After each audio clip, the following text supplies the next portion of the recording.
وآت المال علی حبہ، اب اس میں جو ترتیب میں نے کہا تھا، الاقرب فالاقرب، الاقرب فالاقرب، سب سے پہلے ذوی القربیٰ، اور اس میں اکثر و بیشتر ہم سے کوتاہی ہوتی ہے۔ دور دراز کے لوگوں کے ساتھ نیکی ہو رہی ہے، سگے بھائی کی بیوہ اور یتیم بچے جو ہیں وہ محروم ہیں، انہوں نے اس وقت یہ کر دیا تھا، یہ کر دیا تھا۔ ظاہر بات ہے کہ رشتہ داروں سے تو شکایتیں ہوتی ہیں، یہ تو ہمیشہ ہمارے مخالف رہے ہیں جی، ان کی ہم کیسے مدد کریں؟ اگر تو اللہ کے لیے دینا ہے تو پہلا حق ان کا ہے۔ من احب للہ وابغض للہ واعطى للہ ومنع للہ، اللہ کے لیے دیا ہے اگر تو اپنے اس نفس کی جو انتقام کا جذبہ ہے اس کو کچلو، اور جس کا سب سے پہلا حق ہے اس کو پہنچاؤ، حق بحقدار رسید، ذوی القربى والیتامى، جو بے سہارا رہ گئے، باپ کا سایہ نہ رہا، والمساکین، مساکین کسے کہتے ہیں؟ مسکنت کہتے ہیں کم ہمتی۔ آپ کو معلوم ہے آج کل ایک مرض کہلاتا ہے نیورستھینیا، آدمی دیکھنے میں ہٹا کٹا ہے، صحت مند ہے، لیکن اندر سے اس کی کوئی ہمت ایسے جواب دے گئی ہے کچھ کر ہی نہیں سکتا، وہ ہے مسکین۔ اسی لیے جو فرمایا گیا یہودیوں کے لیے ضربت علیہم الذلۃ والمسکنہ، ذلت کے معنی بھی کمزوری، اور مسکنت کم ہمت، ہی ہمت ختم ہو گئی۔ تو جو اپنے پاؤں پر نہیں کھڑا رہ سکتا اس وجہ سے کہ اس میں وہ ہمت کم ہو گئی ہے، وہ بھی مستحق ہے۔ وابن السبیل، اور مسافر۔ پرانے زمانے میں آپ کو معلوم ہے نہ سرائیں تھیں، نہ کچھ اور تھا، نہ ہوٹل تھے، پھر اگر کہیں راستے میں چوری ہو گئی، ڈاکہ پڑ گیا، تو آدمی جو ہے گھر میں خود ہے، کفیل ہے، اچھا ہے۔ اس وقت کی حالت ایسی ہو گئی۔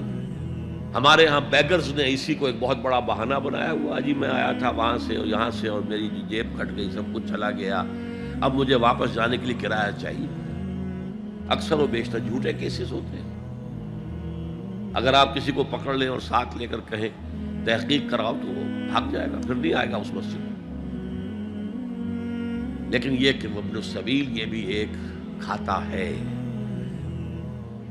والسائلین، یہ ذرا تفصیل طلب معاملہ ہے۔ اسلام کی تعلیم بڑی متوازن ہے، ایک طرف سوال کی مذمت ہے، مت اپنا دستے سوال دراز کرو کسی کے سامنے۔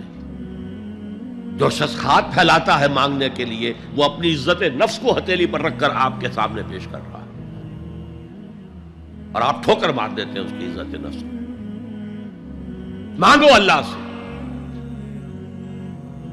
اللہ کسی کے دل میں ڈالے تمہاری ضرورت پوری کر سکتا ہے، بغیر اس کے کہ تم کسی کے سامنے دستے سوال دراز کرو۔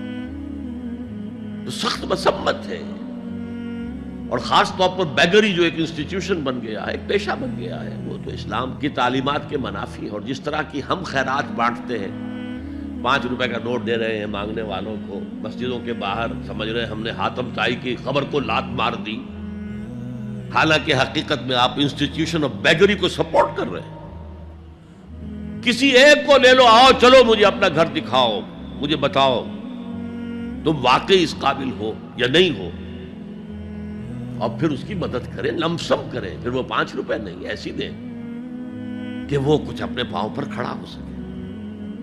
میں نے 1 روپیہ نہیں کہا، آج دیکھیں 1 روپیہ تو اب کوئی شے نہیں رہی، لیکن یہ کہ 5 روپے کا نوٹ بھی آپ نے تقسیم کرنے شروع کر دیے، یہ کیا ہے؟ والسائلین وفی الرقاب، لیکن دوسری طرف سائل کو جھڑکنا نہیں ہے۔ ولا اما السائل فلا تنہر، جھڑکو نہیں، اچھا بھائی نہیں، معاف کرو میرے پاس اس وقت آپ کی مدد کے لیے کچھ نہیں ہے، میں کچھ نہیں کر سکتا۔ تو ان دونوں کے درمیان اصل میں معاملہ ہونا چاہیے، بلکہ یہاں تک بھی فرمایا سائل کو ضرور دو، چاہے وہ گھوڑے پر سوار ہو کر تمہارے دروازے پہ آیا، کیا پتا اس کی واقعی الجھن کیا ہے۔ تو سوال کی مذمت اور سائل کو جھڑکنے کی ممانعت، حتی الامکان خالی ہاتھ نہ لوٹاؤ، اس نے اپنی عزت نفس اپنی ہتھیلی پر رکھ کر تمہاری سامنے پیش کر دیا، اسے ٹھوکر نہ مارو۔ لیکن جیسا کہ میں نے عرض کیا، یہ انسٹیٹیوشن آف بیگری جو ہے یہ ایک علیحدہ شے ہے، بالکل اس کا اس سے کوئی تعلق نہ سمجھیے۔ وفر رقاب، رقاب جمع ہے رقبہ، گردن، فک رقبۃ او اطعام فی یوم ذی مسغبۃ یتیما ذا مقربۃ او مسکینا ذا متربہ۔ فک رقبۃ، کسی کی گردن چھڑا دینا۔ اس وقت سب سے بڑی اپلیکیشن اس کی تھی غلاموں کو، کنیزوں کو اپنے پیسے سے خرید کر آزاد کر دینا۔ بہت بڑی نیکی، بہت بڑی نیکی۔ اور حضرت ابو بکر رضی اللہ تعالیٰ عنہ کے دفتر فضائل میں سب سے اونچا کام یہ ہے کہ جن غلاموں کو اور جن کنیزوں کو ستایا جا رہا تھا، دیئر اونرز، دیئر ماسٹرز، ان کے آقا کو حق حاصل تھا، جو چاہے کریں ان کے ساتھ، قتل کر دے، کوئی پوچھنے والا نہیں ہے۔ میں پہلے بھی عرض کر چکا ہوں، میری ملکیت ہے، جیسے میری بکری میری ملکیت ہے، میں نے اس کو ذبح کیا، گوشت کھا لیا، تم کون ہوتے ہو پوچھنے والے؟ میرا غلام تھا، میں نے قتل کر دیا، تم کون ہو پوچھنے والے؟ ان کو حضرت ابو بکر نے خرید کر آزاد کیا اور منہ مانگے دام دیے۔ حضرت بلال کے لیے امیہ ابن خلف نے اتنی بڑی رقم مانگی، حضرت ابو بکر نے کہا ٹھیک ہے لو۔ باپ نے کہا بھی، ابو قحافہ نے، ابو بکر کو کوئی غلام خریدنا ہی تھا تو کوئی طاقتور آدمی جو کام آ سکے کہیں، اس کو خریدنا چاہیے۔ مجھے کیا پتا ابو بکر کس لیے خرید رہا اور کس کے لیے خرید رہا ہے۔